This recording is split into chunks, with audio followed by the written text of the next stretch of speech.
Hi, this is Mark with TwoOhSix.com, and I am sitting currently with the director of Fake Tattoos, Mr. Pascal Plante. Hello, sir. Hey, how's it going? Good, how are you? Good, good, good. So you're in Seattle for the Seattle International Film Festival, and have you been to Seattle before? No, first time in Washington, Wow. first time in Seattle. So yeah, no, it's great. I arrived yesterday night, huh? So far I haven't seen much, but Oh, nice. I plan on watching movies and sightseeing the city a bit. Yeah. Excellent. Well, welcome to Seattle. Glad to Thank have you you. here. Thanks. So your film, Fake Tattoos, it seemed to me like a very personal story. So the first question I wanted to ask was, where did the story come from?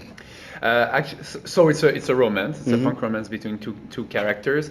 Actually, it is more based on observation than it is really strongly personal. There are strong personal elements to it. For instance, the male protagonist, the Theo, like he's really, for instance, into punk rock, and the film starts and he's like rocking out alone at a punk show in a mosh pit and stuff. So that's close to me in the sense that like when I was as early on as 14, 15-year-olds, I was going to punk shows, and that really somehow my very own marginality in a way like was really shaped by that kind of music and music in general. I'm in life I'm just a big music buff.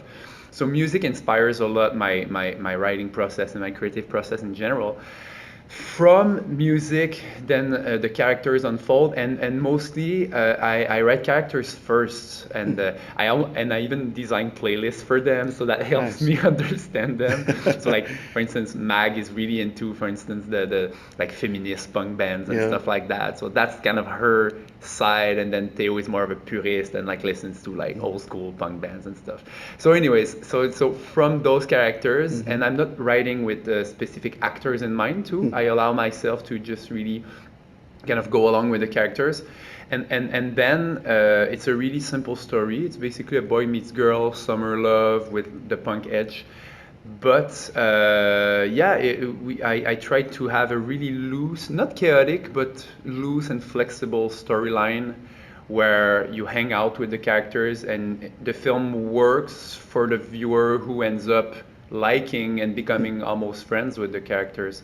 Sorry, I was kind of like rambling. Maybe I didn't even answer your No, that's your fine. That's question. actually really good because that's how I felt. Is I felt Yeah. like I knew them and Yeah, they yeah. were friends that I was watching their story play out. Right, right. But no, that's fine. Now you had mentioned the two main actors or the two characters that you don't necessarily write for the casting of it. But so what? Tell me about the process of finding the two of those actors because they seemed absolutely perfect for those roles. Yeah, and they had to be good separately, of course. They had to be good actors, but they had to have that extra magic, that extra chemistry between them because it is a romance after all. And I think, for instance, why does Before Sunrise works the way it works? It's because like they really kill it with each other. Right, right. Like the chemistry is just there, and you can watch them for hours and just like talking and that's all you need.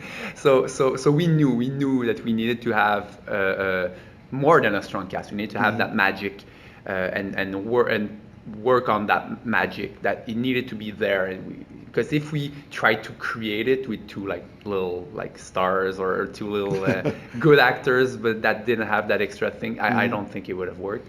So, long story short, we did a lot of auditions. I enjoy a lot the casting process. I know some directors dread it. I like it a lot. Oh, wow. I like it because you have well, the first time you hear an actor like play your lines, it makes that's a big moment for me. Right. It's a deeply, it's almost moving.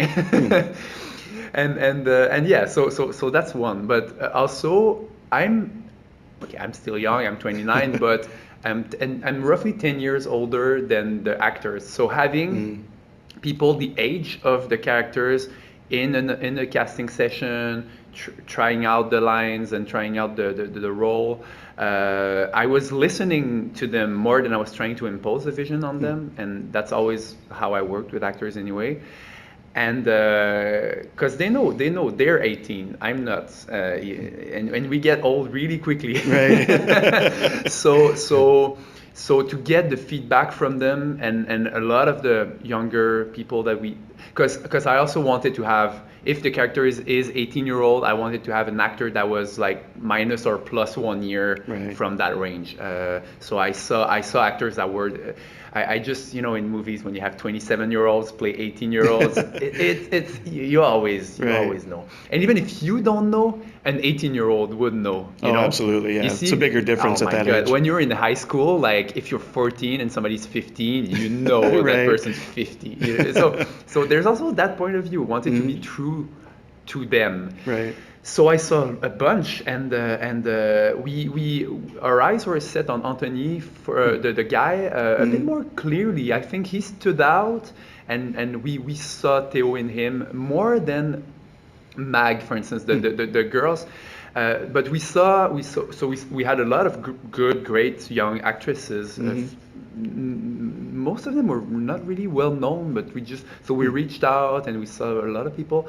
And what we ended up doing, because we had a lot of drastically different energy and we couldn't know from the get-go. So we had a callback session with our 6 favorite actresses, and we had them play the scene where they meet in the movie. Because at the beginning of the movie, right. they meet, they don't know each other. Right.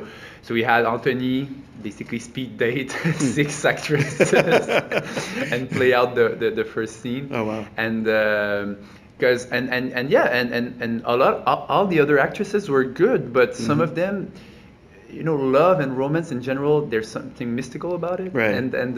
So for instance, some of them we looked back at the footage and it was, they could be friends, but not necessarily Right. potential love interests, or she could be his sister or stuff like that. So but with Rosemary, the one we ended up choosing, which had a quieter energy than what we originally, let's say, not necessarily wanted, but we were open to her energy. But he was more of a mature, old soul, Right.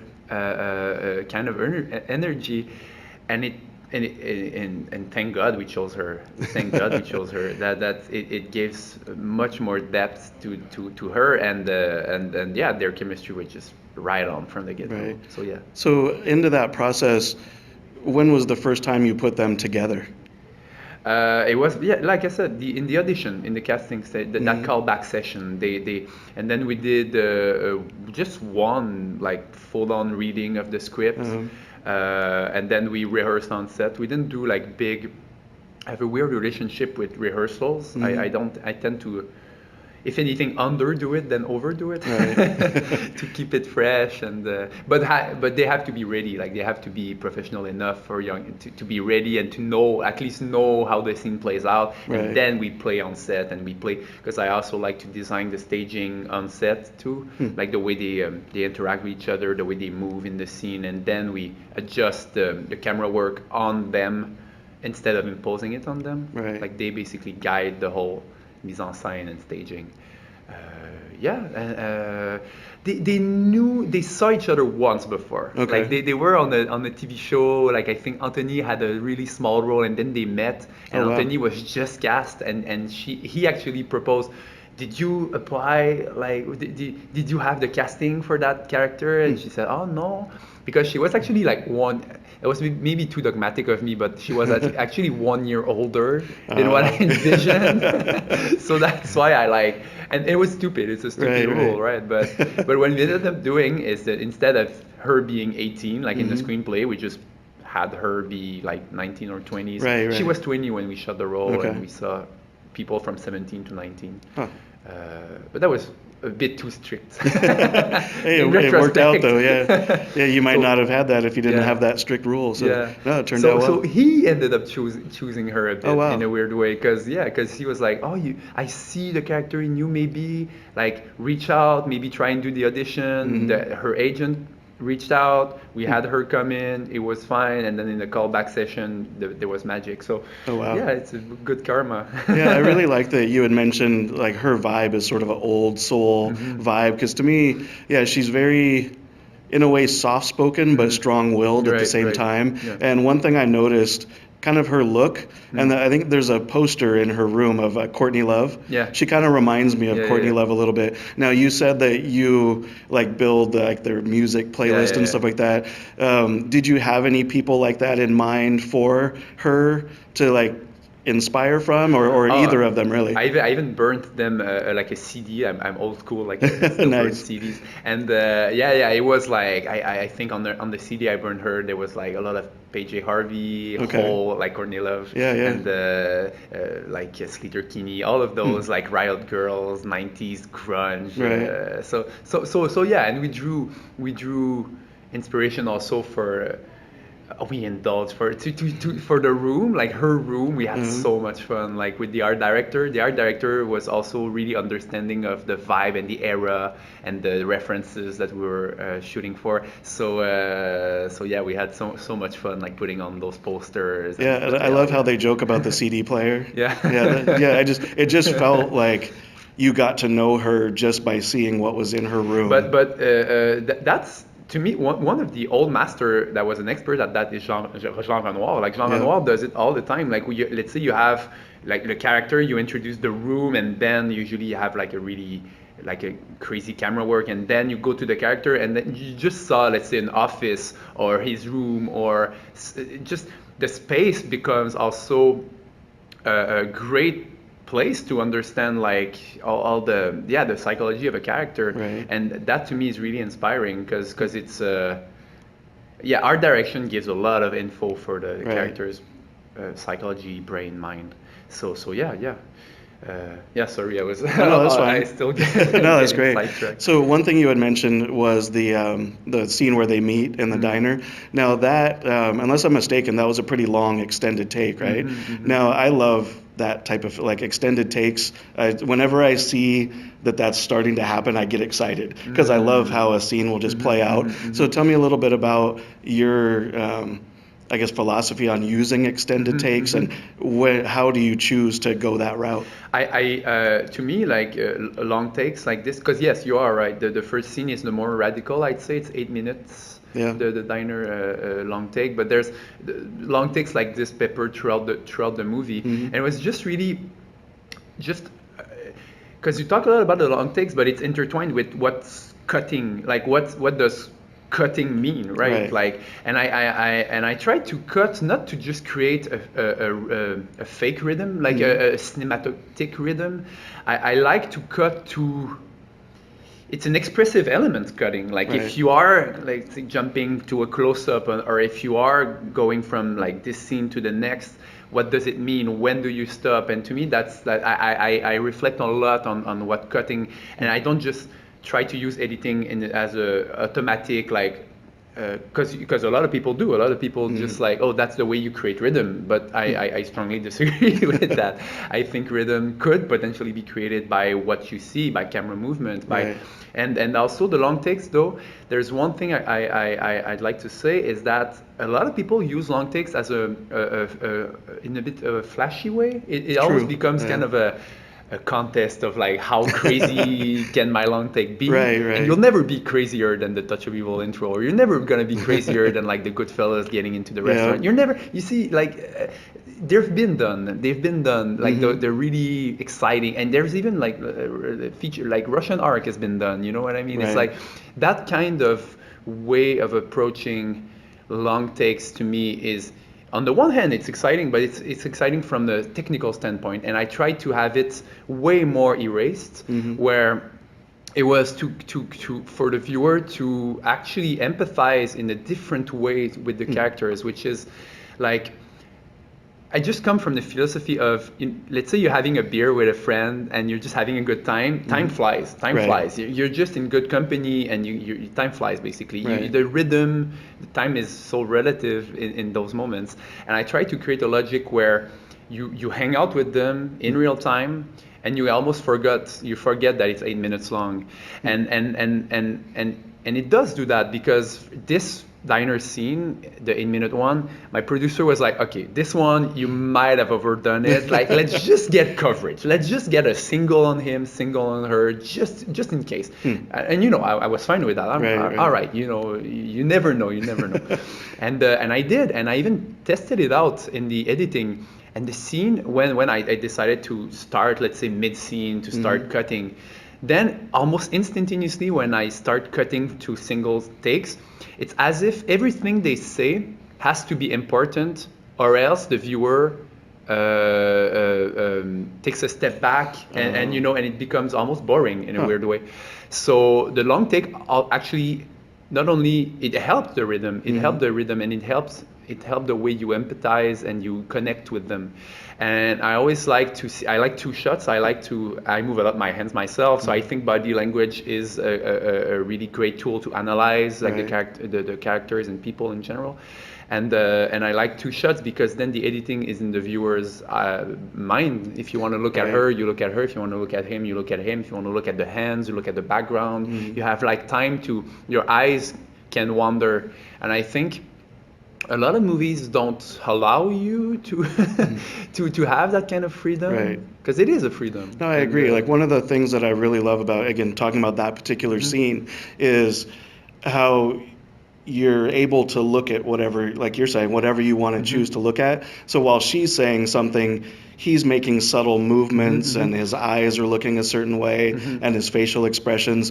Whereas if you're cutting back and forth, you miss those little tiny cues. Either you miss or you magnify them. And if you magnify them, then it's almost as if everything you magnify has to be important, unless you kind of break a bond, right? Yeah. Like Hitchcock does it super good. Like if you have a close-up on this, like it's going to pop up later, and he's a master at doing that. I mean, I'm a big cinephile. I watch any kinds of movie. I love Hitchcock like anybody else, but that's almost the opposite of the kind of cinema that I'm doing, in the sense that I like what's trivial, but in that triviality, you have kind of a more global view on the characters, instead of a more, like I said, like a magnify. Let's say, because in most traditional editing, let's say he would insult her, like, or he would say something that is a bit like hurtful, for instance, and then you would cut on her and you would see she's hurt, for instance. If you allow it to happen in real time and you have a step back, this might not be as dramatic. It'll still be there though, and it just plays on a more subliminal, more subliminal way. And I think that was a big bet, because it could have backlash, it could have not worked, and we needed good actors, as you say, because that's the one thing too. Like if you commit to long takes that are actor based, because it's mostly like dialogue in that case. Or the first like sex scene, it's also one take. We did only one take, actually. We didn't even do safety takes. Because that was a long take too. The first when they go into the bedroom. And the song too, and everything. So, but I just think when between action and cut, it's really romantic. Like we are catching time. Like we are literally that's what we do. And even though we shot digital, I tried to have a more. I did film school, and we were the last kind of people who were shooting on film, and I think that was a big learning experience, in the sense that, like, when I hear people say, let's shoot the rehearsal as an illusion of like we're saving time, or like we're getting more efficient, I always have that Werner Herzog quote in my brain saying like, we're not garbage collectors, we're filmmakers. And I'm like, that's so true. Like why do you do that? It's like if your staging is off, if you know your first take is not gonna cut it. Like I like when I said I had a weird relationship with rehearsal, I do a lot of more mechanical rehearsal, and when we do a lot of line readings, but not with, let's say they act 50%, they don't act 100%. We're gonna keep the 100% when we do between action and cut, when we are actually catching time. So that brings back the performance in the acting. I think like we are all a little bit on edge. It's gonna be the first take. It could potentially be it, because I have no the first take could be good. Like if the take is good and I review it and there's no mistake, it can be it. Like we can move on. And if you create this mentality on set, everybody's brings their A game right away. The cameraman is really living it. The actors are really living it. And this is the way I think narrative films can ring true, can be authentic in a way. You just create.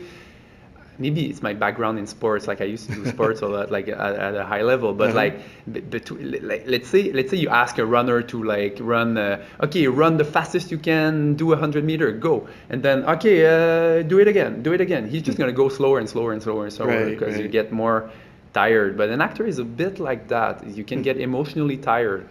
So we rehearse we get the mechanics right really well. We read the lines. We if the line doesn't work, we change it. I allow them. I'm flexible with them, like they can. But so we do all that work before, but between action and cut, we are catching time, and it's beautiful. I like that's a great way to look at it. That catching time. That's because you're right. It's those moments that are special. Yeah. So thank you for talking about that. Now, one of the things that is a real key word for me for the movie is authenticity. And a lot of that we talked about with the actors and the filmmaking techniques. Locations. Tell me a little bit about, like, was that a real diner or was that built as a set? Or just talk about locations a little bit. Since we didn't have that big a budget, we ended up having a lot of locations that were really close by, but that actually ended up being some kind of a strength because it's really typical to this neighborhood. Like it's a neighborhood in Montreal that it's actually my neighborhood. It's Hochelaga, Maisonneuve in Montreal. It's all like a lot of graffitis and a lot of it's starting to become more and more gentrified, but that's a whole different topic. That's a different podcast. Yeah. But so we couldn't like just mold the nicest locations. Like we couldn't do, let's say, we'll do this overpass because it's totally perfect, and then we're gonna go to the other side of town to do like the facade of the building because it's totally perfect. And then, for instance, like the overpass was walking distance from Mag's apartment. The facade of the apartment is actually the real facade of the real apartment. Oh wow! And stuff like that. So we ended up like maybe having more common locations at time, but by being common, again, it might feel like it has a spirit, it's this neighborhood, it's this vibe, and it has a big contrast also with because the guy comes from the West Island of Montreal, like the suburbs, more sterile and like more high income basically. And that's where my girlfriend grew up, in that kind of environment, but she really rebelled against that kind of lifestyle in a way.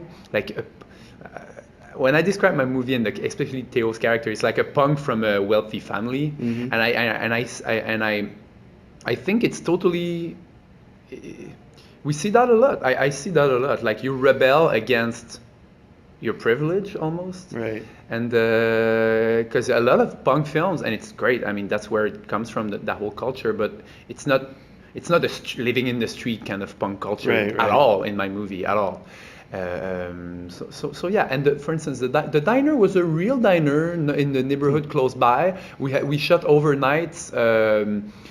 That was the harshest day, man. It was like, because we shot at night in the summer in Montreal, like here, like the nights are not that long for starters. And we did the whole 8-minute long take where they meet, and we also did the scene where they separate, because it's also in the diner. Like they go back in the diner later in the movie. And that was a lot for the actors, because like they needed to put themselves in the. They needed to meet and then break up. Right. You know, it's such a drastically different, and especially since the characters have an arc, especially him, like he starts extremely brooding and then he blossoms a lot during the course of the movie. Right. Yeah, that was hard. But we did well. But yeah, it turned out great. If we had more money, it would have been 2 separate nights. Because money is time. And time is everything. So pretty much everything was on locations then? Yeah. Which I think that adds to the authenticity of it too. Like you're saying, it's not this fairy tale looking overpass or something like that. You're just looking at real places that they would inhabit every day. The room is totally like it was a real room, but we painted it. That's like that we indulge in the set design and stuff, but mostly it was close to the real deal. Even the big house, the West Island of Montreal house, the kind of decoration, like we played with what we had.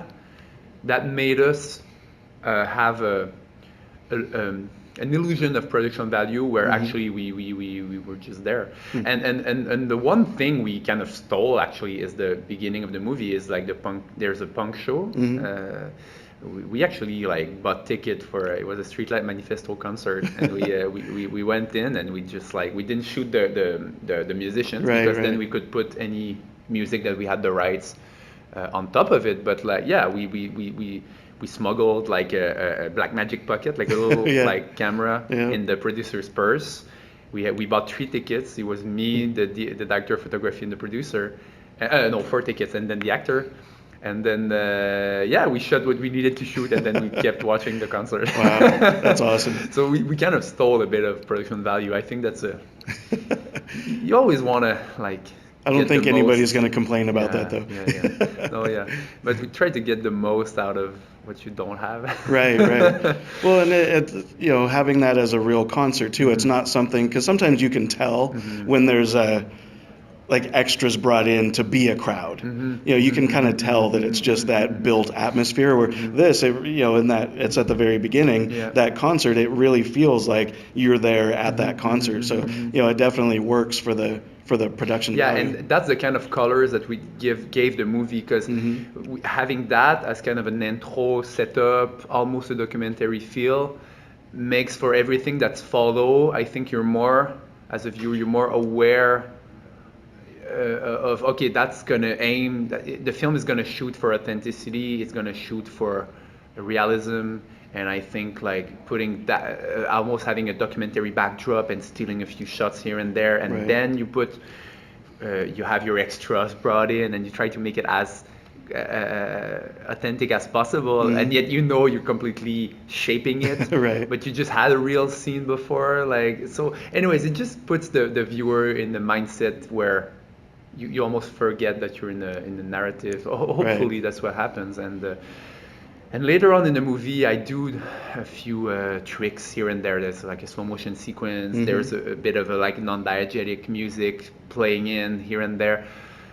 But still, I think the keyword for every decision was that aim for authenticity. Right. And the film's created song is a punk ballad, and I think that's I think that's the way I like to describe the style of the movie. It's like it's a punk film, but it's not that high octane, super crazy, intense Right. punk film. It's a punk ballad. Like you hang out, it's rough around the edges, it's not overproduced. It's just like what you see is what you get, but Right. there's beauty in that, I think. Well, and a lot of the humor from the movie comes out of the fact that these are these two punk personalities, but they're really not. Yeah, You know, they yeah, have yeah. They're emotions. sweeter, and, yeah, you relate to them more. Exactly. Yeah. So that I think that's one of the real magical qualities of the Right, film. So I thought that right, worked right. really well. Right. One of the things you had mentioned earlier was, you know, when you're, you know, time flies when you're sitting with a friend having a good time. Well, our time is just about up, so so we got to wrap it up here. So just one last question is there any particular, I guess, message or anything that you want an audience to get out of the movie that you know you want to add your personal thoughts to watching the film? Just what I always say when I get to introduce the film, let's say I'm in the festival and just say a few words before the movie. I always tell people like, I hope that you're gonna make friends, like I said, and that you're obviously it's not gonna be your story, but if you can put your own first love in perspective through their story, like reflect back on first love, and I think that's what I'm aiming for with this film. That's what I'm shooting for is just like you relate to the emotional truth that they're experiencing, and hopefully like you can think back about your first like 15-year-old crush or something like that, Right. and hopefully it can like make you laugh and ultimately move you if you're involved in the movie. I think if you can laugh and cry in a movie, my job is done. Definitely. Well, thank you again for sitting down with me for a few minutes, and you know I wish you all the success with the movie, and I just appreciate you being here and enjoy your time in Seattle. Thank so you. again, Merci. this is Mark Morin with TwoOhSix.com and with the director of Fake Tattoos, Mr. Pascal Plante. Thank you for listening. Merci.